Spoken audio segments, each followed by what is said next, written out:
first personal computer that gives you a creative edge. Amigos, the podcast about everything Amiga. Amigos is a proud member of the Throwback Network, your home for quality retro podcasts. And now, here are your hosts, Aaron Dowdy and John Bodovkar Schaller.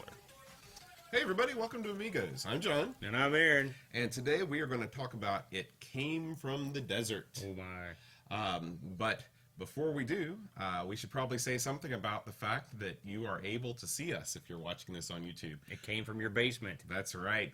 Thanks to our generous Patreon sponsors, friends of the show, we were able to buy some audiovisual equipment to bring our podcast live to you in video as well as audio form. So don't worry, we're still going to make the audio version available for podcasting.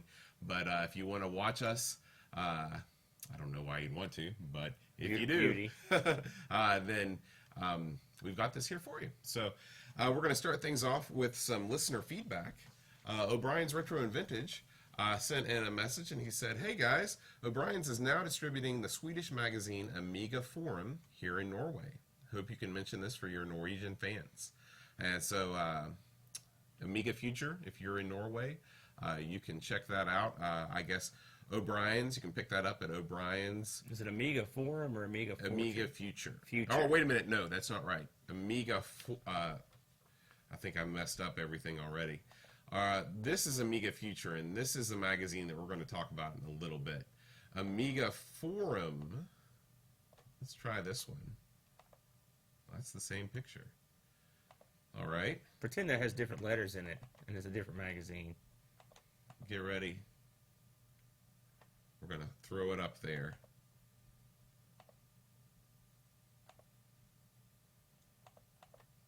Did not work. Anyway, Amiga Forum. Check it out if you're in Norway. Video. Awesome. It's perfect already. And I guess O'Brien's is going to send us an issue of Amiga Future. Beautiful. In the post soon to review. Isn't it in Swedish? Well, Amiga Forum is the Swedish one. Amiga Future is the one that's in English. And you actually have a news story about Amiga Future later on. Actually, you want to talk about that now since we got it up? I guess Amiga Future, when they sell out a issue, they basically will let you view it on the internet for free, the old interweb. And so the issue from, I believe, August 2012 apparently sold out. And so you can go to a link, look through the magazine. I had a quick glance through it. Again, you're talking a 4-year-old magazine, but you know, we're talking about a 20, 30-year-old computer. So some of this, most of it's pretty relevant. It's not in PDF form. You just sort of have to look at the pictures one at a time. You know, but I mean, it's free. It's a nice something to do it. So if you're interested in this sort of thing, check it out. Yeah. We had some feedback from Bill Kendrick on Twitter, and he was talking about, we were talking about the various ports of Shadow of the Beast. Yes. And you were wondering how the Lynx port of the Shadow of the Beast was, considering that Shadow of the Beast is such a graphically intense game, right? How it could handle it. And he said the Shadow of the Beast port on Atari Lynx is actually quite kick-ass. So I checked out some screenshots and looked at some video, and it does look good. I mean, the parallax is there. Obviously, the detail on the animation for the enemies is a little bit scaled down. Is this the Lynx video right here, the picture? Right. This is. So it's got I like the fact that your life, you know, the life bar. I wonder if that is longer in that version. That's what you need in every version, a life bar that goes all the way across like that. Right. And I think that they probably did scale down the difficulty on all the subsequent versions. And speaking of Beast-related games, I declared adamantly last week that Shadow of the Beast was a pack-in game for the Sega Genesis. Yeah, I was wondering about that. I thought that was strange. Well, it turns out I was dead wrong. Oh, yeah? The original pack-in game for the Sega Genesis was Altered Beast. Yes, that I remember. Yeah, Altered Beast. I thought maybe it was like a Mega Drive European release. Right. Something like that. But yeah, Altered Beast, yeah, that definitely was a pack-in. Yeah. Hey, one of my kids' favorite games. Cool. We play the hell out of it. And Altered Beast was an arcade port, right? Yeah, absolutely. Okay. That's the one we play. Yeah, so thanks Dreamcatcher for pointing that out. He's a mistake catcher. Yeah, absolutely, every week. Speaking of other mistakes, we talked about Chewits last week. Do you have any recollection of this conversation? I do recall, yeah. A So- sponsor, I believe. Yeah, so Chewits, whoa. Chewits Right are, here. yeah, they're very large. We have many different flavors of Chewits, it looks like, and I said they were like Starburst, and there were quite a few people that pointed out to me that that was incorrect. Really? Chris Of all the Folds, things. Dreamcatcher, and Barry's World. I have a feeling all of these people live in the UK. Barry's entire world. You pointed out your flaw. They said Chewits, I guess they taste kind of the same, but more chewy. Then what? Than Starburst. Because we said that maybe Chewits were the same That as would Starburst. explain the name. And what's funny is that Starburst do exist in the UK. They were originally known as Opal Fruits. That name stinks. Well, it's funny because one of our UK listeners, I think it might have been Barry's World, said that Opal Fruits was a much better name than Starburst. He thinks that's better. Yeah, I have no idea why. I don't know what an opal is. It's a jewel, right? Is that what it is? Oh, yeah, you're right.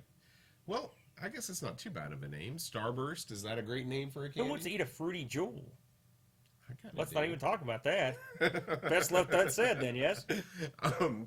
So anyway, Starburst, to make their branding more global, they changed their name to Starburst, and now it's Starburst all around the world.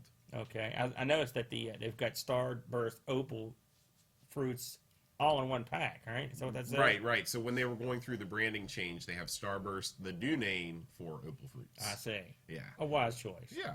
Now, it looks like there were strawberry milk flavored Opal Fruits. Milk, you say? Is that what Milk is not a fruit. Yeah, I don't know what that's about. Maybe it's strawberry mix. Or milkweed. That That would be sort of a fruit. kind of. Of course, that would kill you, wouldn't it? I think milkweed's poisonous. Yeah. Yeah. So don't make that. Don't make that. In other news, Tim Cook has subscribed to us on YouTube. Tim Cook? I'm not exactly sure if it's the same Tim Cook as Apple's Tim Cook, Oh, jeez. but I like to believe that it is, and I like to believe that he's a fan. The thing is, with a name that obscure, it's got to be him. Right. How many Tim Cooks could there be? Moving on, we got some feedback on YouTube. We got a lot of feedback this week. Beautiful. Is it good? Yeah, Beautiful. this is from Tito Santana. And he's, Oh, the wrestler? yeah. Wow. Is he I a love wrestler? him. Yeah. Okay. Are you kidding? Tito Santana. He lost the Intercontinental title to Macho Man Savage via foreign object, I might add. Really? Oh, yeah. What Tito was Santana. the foreign object? I believe Macho pulled a roll of quarters out of his tights and plunked them on a belly-to-back suplex out of into the ring. So Tito was actually a great worker, and he worked for a long time. He was around forever and ever in WWF, and probably still wrestles today. Well, that's cool, and he's So also if an that's Amiga him, fan. even better. Yeah. He says, hi, maybe you can help me. I can't remember the title of a game I was looking for. It's about photography. The objective is to take snapshots of moving witches, ghosts, creatures, etc. as best as possible. The stages are all horror style and at nighttime. And the concept is just like Operation Wolf, except the cursor is a rectangle that takes the snapshot. Sounds like a cross between Pokemon Snap and Chiller. So, Do you remember Chiller? yeah, it was The chilling. Exidy game that was like crossbow. Right. I wonder if, well, that's not taking snapshots. Right, then, but that's where Pokemon Snap comes in. You see, Right. it's a cross between the two. So if anybody has any idea what that game is, I'll have to then- ponder that. Yeah, then let us know because we'd like to check it out. It sounds cool. Coming up next, there is a new level editor available for the classic title Turrican 2. And I guess it runs under Windows, and you use the files from the CDTV version of Turrican 2, which I didn't even know there was a CDTV version of Turrican 2. Did you? Well, the CDTV was sort of like a kind of a glorified A500, so I suppose they could have made a specific one for Turk 2. I mean, when I read this news, and when I saw you put it up, I was just like, wow. A level editor for Turrican 2. That's a huge deal. Yeah. If you're into Turrican, I'm dying to see what this looks like. I have not got to play with it yet, but it's definitely on my list. Yeah. I was looking at some video of the levels that people have put together, It's pretty amazing. Are they all huge? Like they last for 100 hours, like Yeah. the real ones do? I think that's one of the improvements that they've made. Hopefully, no one can actually mess with the music. Right. Anyway, Well, all the levels that I saw had that classic music on it. very good. And speaking of the Turrican music, there is a brand new Kickstarter. This is a must. Yeah, Turrican 2, the live orchestral album. Absolutely. Chris Hulsbeck. And I was looking at this the other day. I know that the total is larger now. I think it's above 40,000 out of 75,000. Beautiful. So And that's early on, yeah. yeah, there's still 15 days to go. So I feel pretty confident that they're going to be able to take this thing to the We may bank. have to back this boat. Yeah, this is I mean, Turrican 2, are you kidding me? With an orchestra? yeah, and it's going to have it's going to be nearly an hour long. It includes the most popular pieces from Turrican 2. And there's, of course, just like with every Kickstarter, there's a bunch of different levels. If you want to get just the downloadable album with a PDF, booklet, Yeah. that costs you $15. Oh, Not what bad. a deal. Not bad. We're in. And if you want to get the full, they have a package with a vinyl record, all this other stuff. Of course, you got to pay more for that. A but it's- vinyl record, you Yeah, say? yeah. That's right up your alley, bud. Well, it used to be until I sold all my records. Do you still have your record player? I still have my record player. Maybe I can dust it off Man, just for this thing. Turrican 2. That would be pretty cool. I'm telling you. So, $15 is the jump on board point for the download. Right. That's a bargain, folks. Yeah. Get yeah. on out. I mean, we got to do that. Yeah. I mean, we got to. I think that we should, and we We should got to review do it that for the show. Absolutely. And hopefully, did they say who they were going to get to play it? Yeah, it's actually it's a European orchestra, Should be. and I want to say, I can't remember, but it's some Eastern European. I want to say Lithuania or something like that. Outstanding. You got to think about. I know a little bit about this from my background. It's so difficult to get recordings made from U.S.-based symphonies because they're all unionized, and the residuals that you have to pay out are incredible. Really? Now, it's good if you are in the orchestra, like the New York Philharmonic, because like the London Symphony, they get residuals. Everybody that plays on that record, every copy of Star Wars that gets sold, they get some So scratch. they're making bank. Yeah. So yeah. what? So you think the Lithuanian or So whoever's these gonna guys, take these guys probably not, because otherwise you wouldn't be able to charge $15 for this thing. And they're gonna whoever they get, they'll probably get a good quality orchestra Yeah. to get to throw down. Oh yeah. And you say this is the kickers on 75. It needs to go to get up to 75,000. That what it was. That's right. They've got to get past. Yeah, that. I think they're going to blow by. We urge you. Mm-hmm. We want to hear this music played by an awesome orchestra. So if you're out there, go jump in, man. And the last piece of news we've got this week is it looks like a red square It's up on our orange. news. You want to start talking about bedrooms to billions while I try and find this? Sure. Bedrooms to Billions, the Amiga years. Just released a trailer. Have you got a chance to watch the trailer yet, Boat? I am not. I have watched, of course, because you know me. It looks good. It looks very good. Now, I've not seen Bedroom to Billions. I have not looked at what it is. I mean, I know what it is. I haven't seen the flick. I've watched some other stuff on it. But the trailer for this looks like it'd be solid stuff. It looks professional. They talk to they talk to everyone they should in the trailer. They've got the classic footage, so I would give this a shot. It's, I'm not sure if they've released an exact date it's going to be out, but if the trailer's out, I'm assuming it's not too long in coming. Right. But it looks good. And, hey, more Amiga. Oh, Media. we live in such a golden age when it comes to stuff like this. We really do. Mm-hmm. Here's this computer so old, and not only are we getting new software, we're getting new hardware. We're getting, the chance to listen to stuff played by orchestras, which is all. I mean, who'd have thunk that? Right. Turrican 2. But now we're getting a chance to see all these great documentaries. I don't know if you ever saw it. It came from Atari. I think that's what it was called. The one that Once Upon a Time. Once Upon a Atari. That's right. The guy that did it was Howard Scott Warshaw. Mm-hmm. I mean, it was low budget, but it was excellent. You get a real inside scoop, and I'm hoping this is going to be something like that, where they really get in there and get to the nitty gritty Yeah. of what happened. Because you hear, if you listen to this podcast, you probably are well read in the subject. Other people have gone on through histories and whatnot, but there's almost always a little nugget that can be turned over. They're talk to the guy that no one's talked to. There's always a second story So hey, the more of these they can make, the better. But Absolutely. it's an awesome time to be into the Amiga. I've noticed on YouTube just sort of a mini explosion of people covering the Amiga.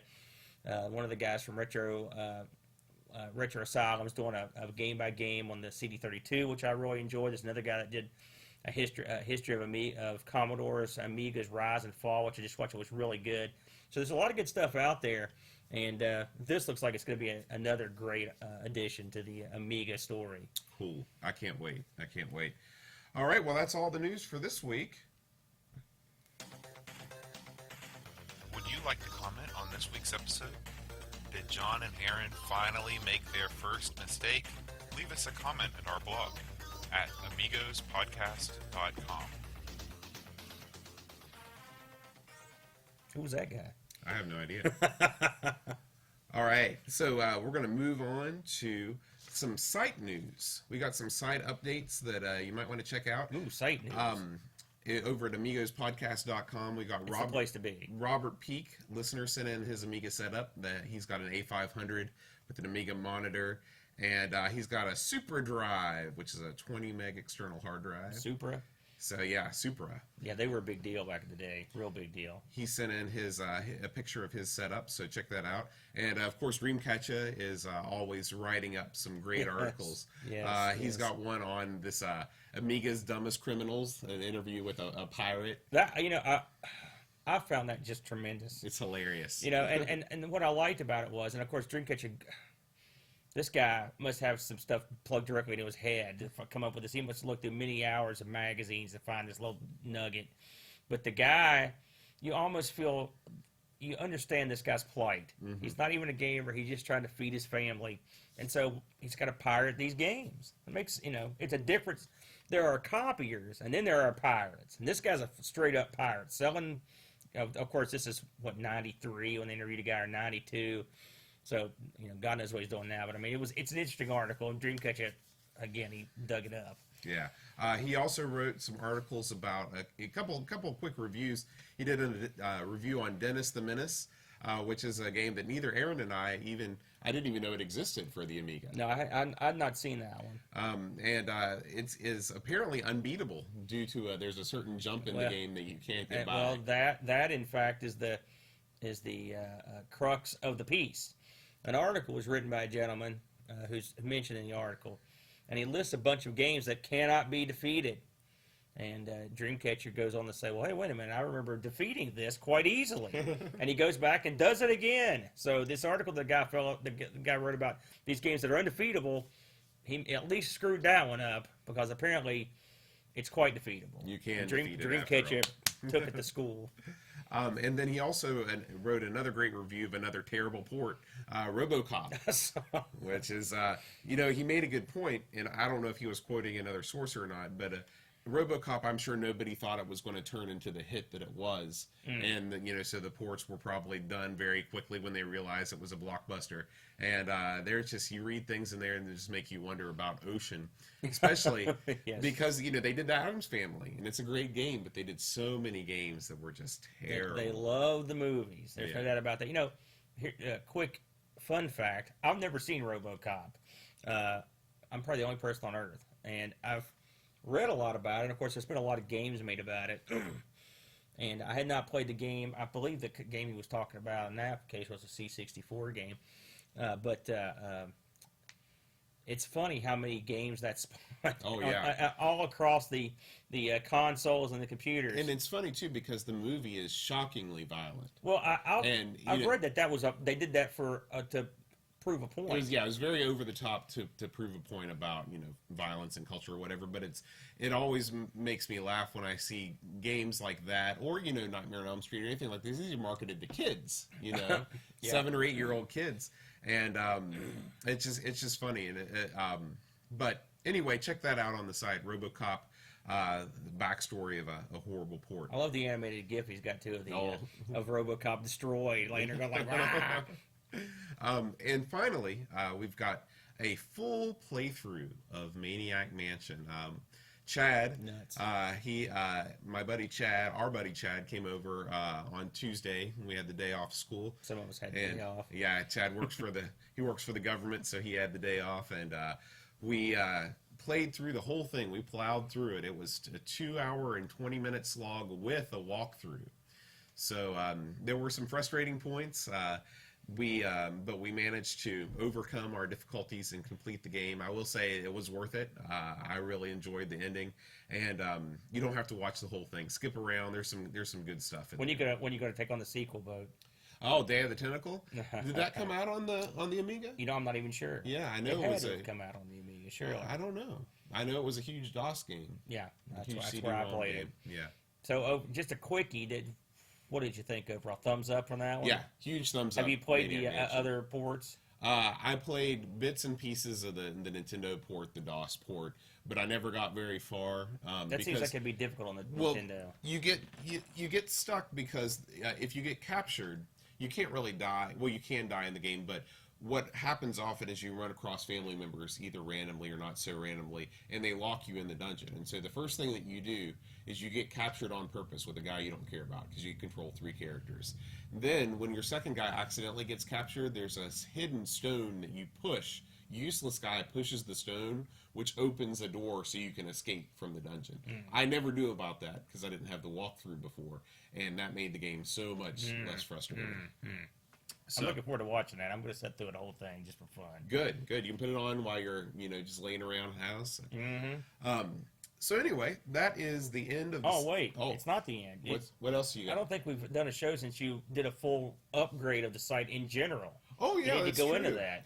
So if you haven't been to amigospodcast.com in a while, you may want to check it out. Some of our older content was almost undiscoverable. I mean, I had a search box up there, but you really only got 6 or 7 stories, and that was the end. Well, I installed a few widgets that will show random posts. On the left-hand column on the right side, you can see every single game that we've written about or that we've talked about. So if you want to quickly see everything that we've done on Zool, you can find it. There's a ton of content. I mean, there's a lot of stuff out there. Check it out. Comment. Leave some comments. We want to hear from you. Yeah, we haven't really pushed the site that much, but Boat's reimagining or whatnot is great. So if you're into our show or just news in general, all the news that we talk about plus extra stuff gets put up there. A lot of the live streams we don't go into too much on this show that Boat does, and occasionally I'll come over and do one, or him and Chad. They are all up on there, and so there's probably a lot of content on there you didn't even know about. Yeah. Unless you even frequent it. Yeah. I try to put it all up on Google Plus now, but a lot of that stuff happened before I had the Google Plus account cooking. So. Right. I think the latest live stream that I put up today was one for The Amazing Spider-Man. Chad came over on the same day that we did the Maniac Mansion run through, and we played through a bunch of Amiga superhero games, and I'll be slowly trickling those out over the next few weeks. Very good. So you guys are like the Cal Ripken Jr. of gaming that day, just the Iron Man. Just all the way through. Very good. He came over at about 9 and left at about 4. He's a patient man. Yeah. That's one thing he's got. So that's the end of the site updates. It's time to start talking about the game.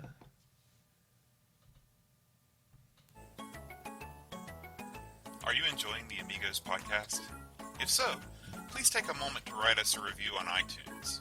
iTunes is how most people discover podcasts, and by writing a review, you'll help us get to the top of the retro gaming and computing section. Thanks!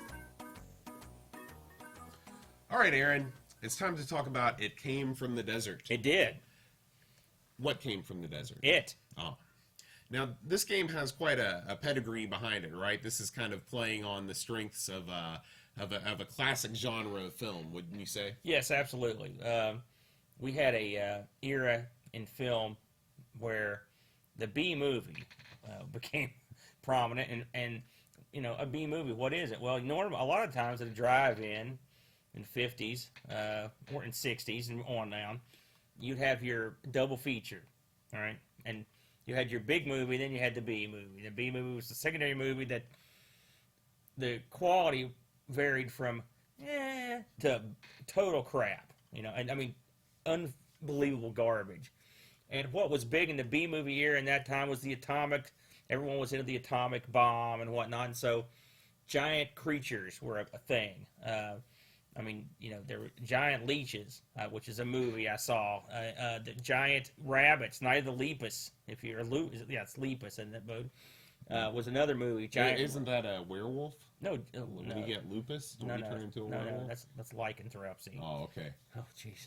And then you've got, but what this particular game was based on, loosely, was a film I haven't seen, but I know of it, which is called Them, with a big exclamation point at the end, and it was a movie about giant ants, so you can see where the jump was made from the silver screen to the game. And so the guys at CinemaWare, of course, the fellow that owned CinemaWare was he was big in Hollywood, and his goal was, as it's pretty obvious, was to make a lot of classic Hollywood films into games or interactive movies, however you want to put it. And so you had he liked Robin Hood, so you had your Defender of the Crown. He liked samurai movies, so you had the samurai game, which I'm trying to think of the name of the darn thing. Help me out here, Bill. I didn't even know there was a samurai game. Sure, yeah, they did a samurai game. I'm trying to think of the name of the darn thing. It'll come to me. They also, of course, Wings was sort of which there was an old silent film called Wings, which was about airplanes, airplane combat. So you can see what was going on here, and so to add to their roster, of course, Rocket Ranger's another one. But this was the perfect thing to add in. Was a movie about giant ants, a bee movie. And really, to say it's a game about giant ants, not really. It's a game featuring giant ants, but it's more about the entire genre of the bee movie, the entire feeling you got from these, the way they were presented, the way the plots worked, because a lot of these were the same, sort of like Godzilla in a way. Something's going on. What is it? Let's go investigate. Oh, we found, whatever, atomic rocks or, God knows what. And then you see the first encounter, and it builds and builds and builds into a big climactic battle. And then normally in the movies, the beast is vanquished, and, you go on about your lives. In this game, the beast isn't always vanquished. He will More often than not, you are vanquished. Yeah, the beasts, plural, are much tougher than your average B-movie creature. They don't want to go down. And so with the premise of the B-movie in mind, this game was made. It's an interesting game in that I guess you would describe this as like it happens in real time. The game starts off, you play a professor who's investigating a meteor strike in the desert in this little town, and you're on a clock, and the clock runs all the time at an accelerated pace. So there's morning, there's noon, there's night, there's afternoon, and everything in between. And so you've got to sort of manage your time, right, to try to get to the places you want to investigate, to try to talk to the people you want to talk to, and to also try later on in the game to keep the hordes at bay, and until you've gotten enough time to find out where you need to go to for the climactic end of battle. Mm-hmm. So a lot of thought had to be put in this game to make it work. Would not be the easiest game to produce. The game, this thing ran on the OCS, so it was it was pretty plain Jane game. When it came out, it didn't require any major additional stuff. The fellas behind it were, like me and Bo were talking on the live stream. A lot of these guys didn't do a ton of games. They all did CinemaWare games, and not even that many. The coder, Randy Platt and Tom McWilliams, they all worked on this and the sequel, or the add-on, the disc add-on, which was, came from Desert 2, Ant Heads. They both worked on TV Sports Football, Rocket Ranger, and these are the things that come up with all these guys. The graphics guys, They worked on pretty much the same stuff. Add a couple, like one worked on boxing, but pretty much Wings, Rocket Ranger, Land of the Rising Sun. That's what I was trying to think of. But that's pretty much what these guys worked on. They pretty much all worked on this. They all worked on Antheads, which is the sequel. Most of them worked on Wings, and that's pretty much all they did. I mean, for the most part. So my first thought is, why didn't they make more? Right. Because this is a pretty good game. Yeah. Wings is a great game. TV sports, football, but the guys that worked on basketball is good. Rocket Ranger. So they had a good pedigree. They just had they just didn't do a whole lot on the Amiga, which is a shame. It was a 3-disc game. One thing I noticed about this thing, and I remember this from back in the day, is that the game would let you use extra drives, which I always like because there's less swapping, and also you could install it on a hard drive, which is nice. So because that was also sort of a. So you wouldn't, if you installed, it's not like now, I meant to ask you this before on the show, but I haven't yet. Mm-hmm. When you install a game on the hard drive on the Amiga, you no longer need the disc at all? You don't need to put it in for it to check anything or anything like that? Sometimes. Now here's the thing. When most of these games were out, I did not have a hard drive. So my experience, it's not like now, where you could just put a WHD load on there and you're good to go.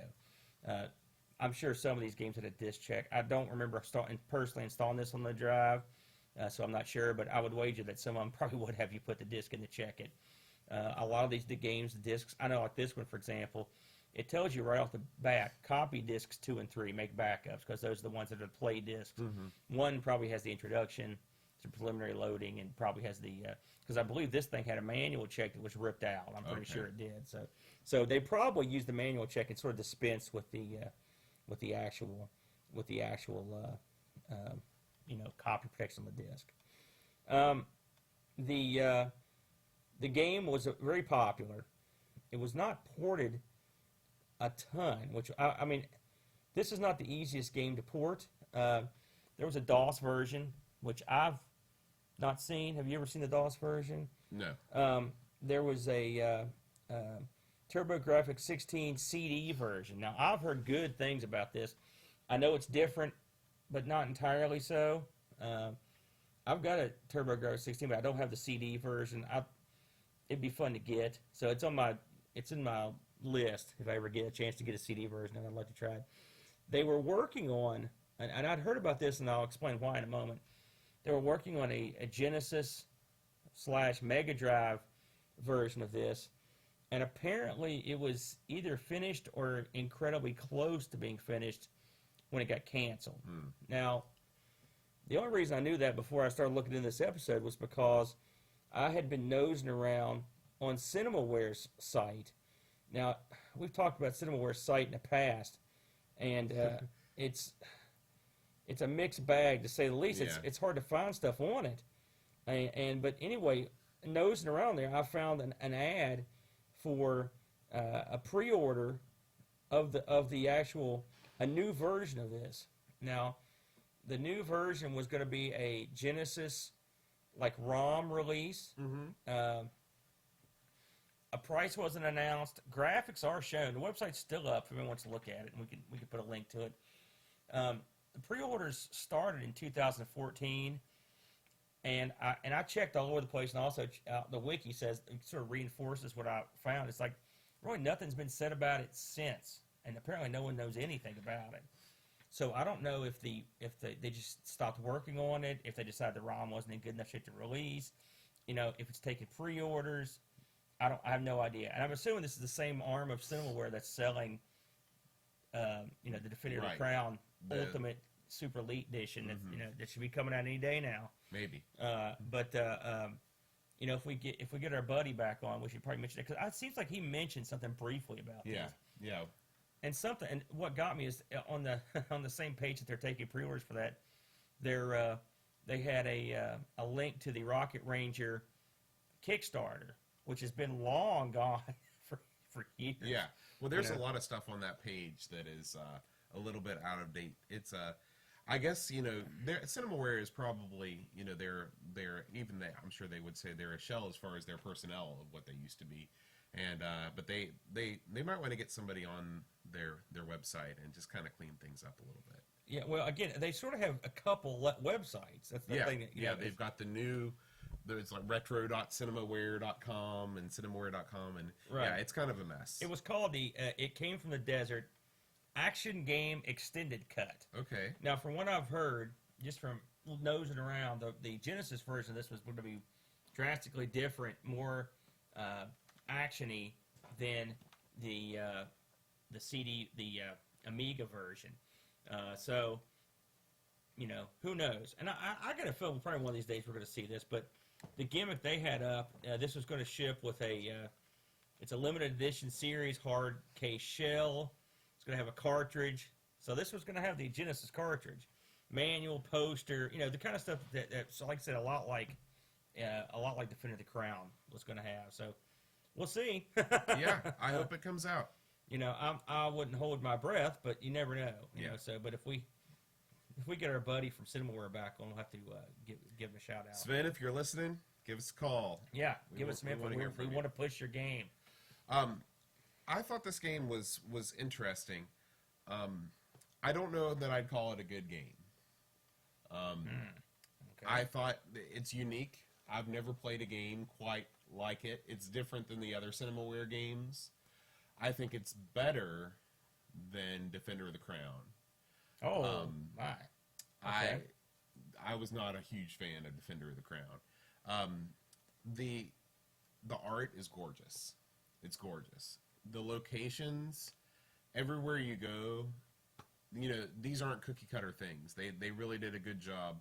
When you go to the drive-in, it looks great. When you're looking around town, it looks great. Maybe more would be apparent to me. This game probably shipped with a big manual that talked about strategies for playing the game, but they don't really explain a whole lot about what you're supposed to be doing right off the bat. And I don't know if that's on purpose or they just expected you to read the manual. I will say I looked at the manual and it was not a thick tome, So maybe they just kind of wanted you cut you loose. Yeah. Now there are, I guess, random events in the game, because there were certain things that happened. Timed. Right. There were certain things that happened on our live stream playthrough that didn't happen when we were playing on our own. Yeah. In fact, I saw several things I had not seen on when I played at home. But just like pretty much all CinemaWare games, with maybe the exception of Wings, the action mini games, while they look great, if you're a little dude running around in the ants, the top-down perspective, or if you've got the gun in front of you, first-person shooter style, everything is drawn very well. The animation is pretty smooth, but the control is frustrating. When you're trying to shoot the gun, you have no reticule, and you really can't even control past a certain XY sort of thing. You just kind of got to take your best shot. And the targets that you're aiming for on these ants, their antennas, you can hit the antenna. If you don't hit it in just the right spot, it's not going to destroy it. That's frustrating. Now, on the other side, you can't die. Anytime you're destroyed by the ants or anytime you're taken down by the ants, you show up in a hospital. The nurse says, hey, you got beat up, but everything's okay. She winks at you. Yep. Looks sexy. She does. You got to wait there, or you can try to escape from the hospital, and this triggers another cool mini game where it's another top-down sort of thing. It kind of looks like Team Hospital a little bit. You get out of bed, you're running around, the nurses are chasing you. You can hide in other beds. You pull the covers up over your face. It's neat. You know what it reminds me of? If they remember the stage in Three Stooges where the guys are pushing the gurney to the hospital? Yeah. If there was a super overhead view of that hospital, yeah, that's what it reminded. That's what it reminded me. That's very true. That's very true. Which makes sense because yes, that's under the CinemaWare title. The other mini games, there's a plane mini game that you basically take off in this plane and you fly around and you've got bug spray. And I think that you're meant to choose this mini game once you know the locations of the ants.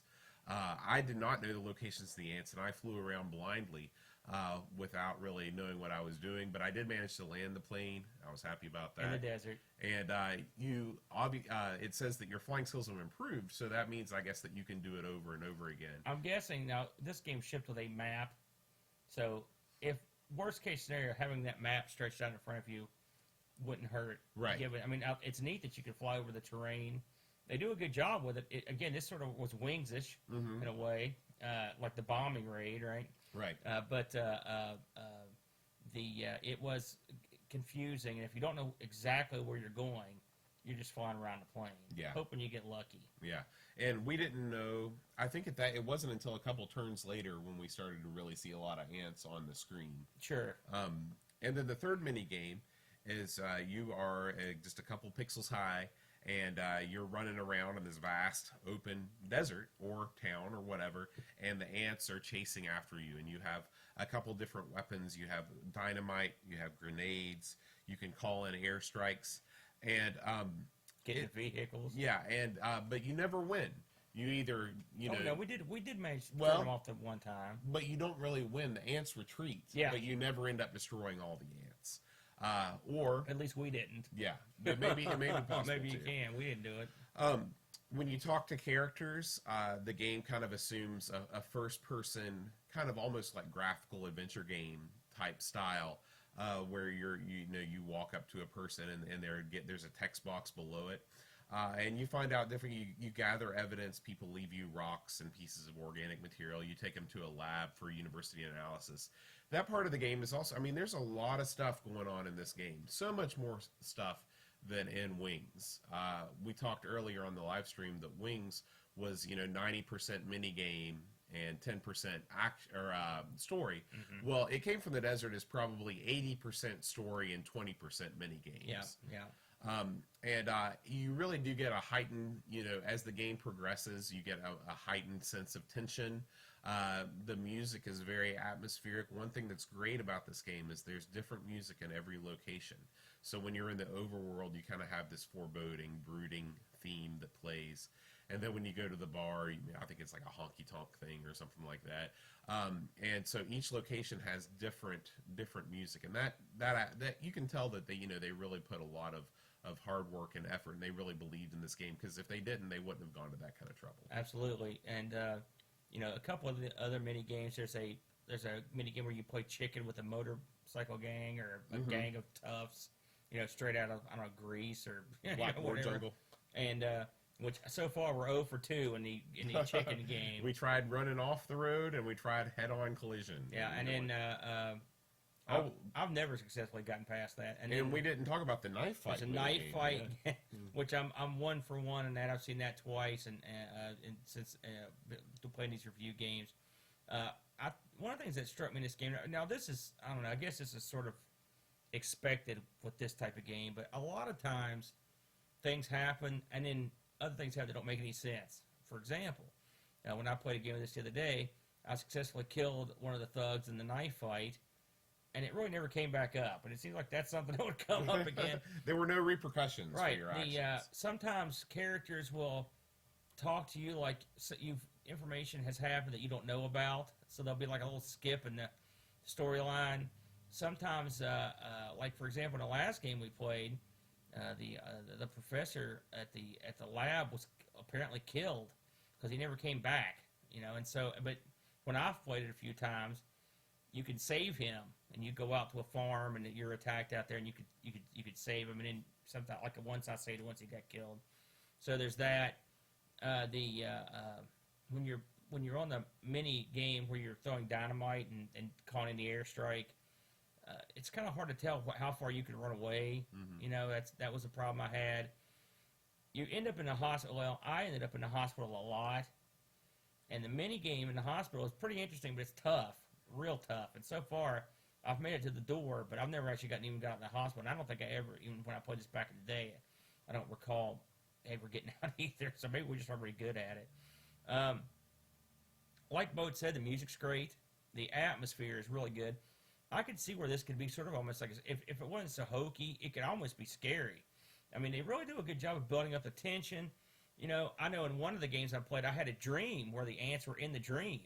And I fought in the dream, and I woke up like, holy crap, I just saw a giant ant in my dream. Well, that was different. One of the games I played, there's a girl that comes in that you find that her car is wrecked, and she knocks me out, and this is another skip in the record, because later on she comes back, she's like, hey, how's it going? I'm like, wait a minute. this broad just knocked me out. Why am I being cordial to her? You know, so there's that. The graphics really have been painstakingly and lovingly rendered. They fit the atmosphere perfect. You've got the radio station looks like a station from that era. The hospital has a sexy candy stripe where she's winking at you. She's got the mole or whatnot. The girl that comes to your house, she's a beautiful redhead. She's sexy. Her dress has a strap torn off of it. You know, the toughs look like look like something out of West Side Story. Everyone in it looks great. So they really as a CinemaWare, they always take the time to do it. This game had a data pack add-on, as we mentioned earlier, called Ant Heads. Came from the Desert 2. Right.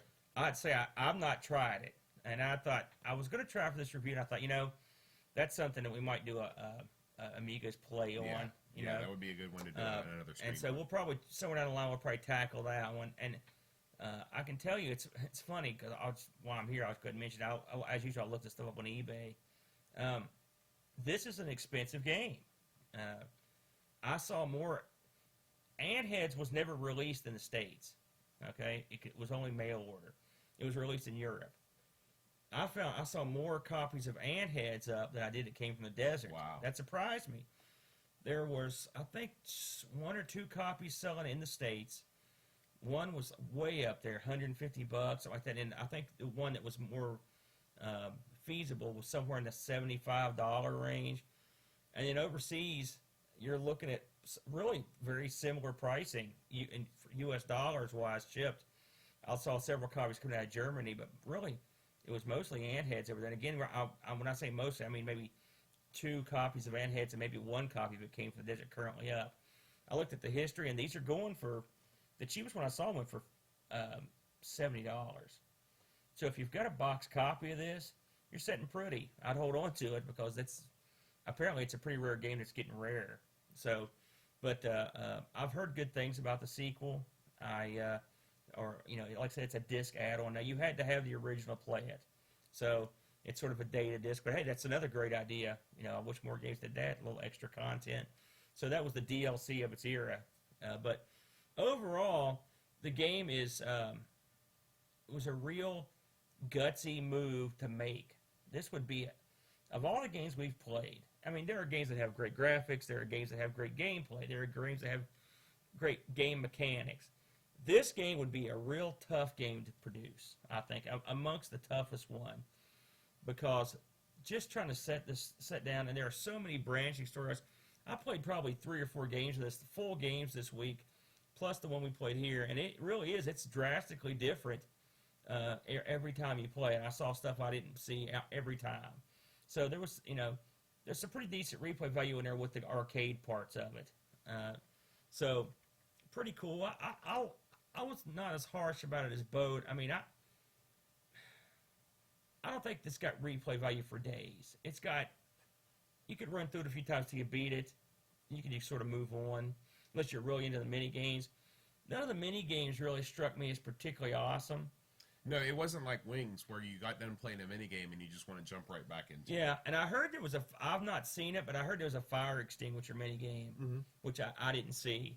So, it's in there somewhere. Now, I don't know if you knew this, Bud, if you saw it when you were doing your research, but there's actually a movie of this game set to come out allegedly this year. Really? Yeah, absolutely. It's from an outfit called Roger Pictures, and they started making it in 2015. It's I think it's Finnish, the company that's doing it. Okay. The guy making it, and I apologize to anyone that knows anything about the way to pronounce this, but it's Marco Macalaxo. I'm sorry, Marco. Is the guy that's directing it. I've seen the movie posters for it. It's these giant ants chasing these guys on like dirt bikes. So I guess they're in the desert. And it recognizes that it is based on the game. They say it. This is based on the game. So it's not out yet. I assume it's going to be out this year. So that's kind of neat. Yeah. That again, here we are, 2016, and an old Amiga game was getting a film Yeah, made about it. yeah, You know, unbelievable. and it's a good film to make, and it's probably going to be a low budget romp. I mean, of all the games we've played, this would be perfect for a film. They've done half the work. Yeah. Just take the characters. The plot's put it in already the there, yeah. You know, so it should be fun. And we'll stick around on the... I'm going to dig a little bit further into that super lead action cut ROM set for the Genesis and see what I can come up with on it. I'd like to have a look at it, you know.